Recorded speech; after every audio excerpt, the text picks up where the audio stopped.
So, the Flying Six were finally introduced in the anime, and they are all very interesting characters. We have Ulti, the verbally abusive waifosaurus that pretty much everyone instantly fell in love with, and her hilarious dynamic with her brother Pepe. Then we have Sasaki, who not only looks a lot like Kokoro, leading to loads of speculation, but also has one of the only 5 devil fruits that allows you to fly. Then there's Who's Who, the lore info dumper with the mysterious backstory. And finally, we have Black Maria. Quick quiz! What do these characters all have in common? Feel free to pause the video to think about it. The answer? They all have more personality traits than Black Maria, who not only has probably the most normal name of any character in One Piece, but only has one character trait. She's a bad guy. So, with that in mind, what makes her so interesting? What lets her stand among these titans of good character design? Well, she does fight naked. No, but that's not it. It's her abilities.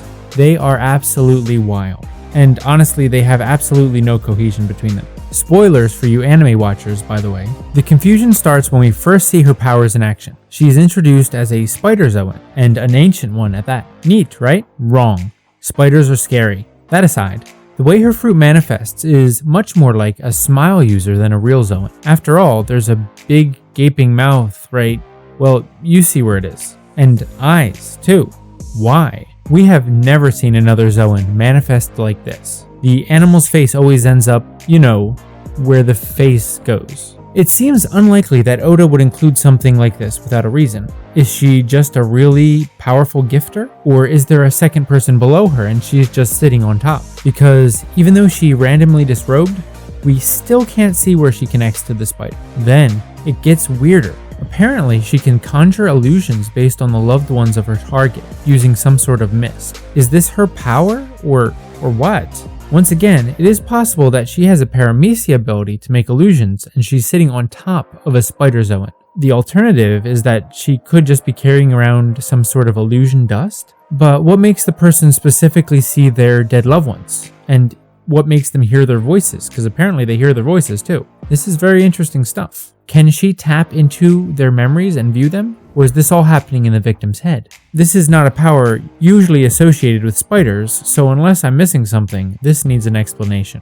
Especially if this is not due to a fruit ability. After all, what would be the narrative significance of such a mind-altering dust if it is something constructed with science? Oda clearly wouldn't just introduce something like this just for our heroes to not be affected by it, right? That raises a lot of questions, like, who made the dust? How did they make the dust? And what will the dust be used to do in the future? And her weird powers don't even stop there. Then, suddenly, she's able to produce fire. Of course, in One Piece, anyone can learn to imbue fire in their attacks. Just look at Luffy, Zoro, and Sanji.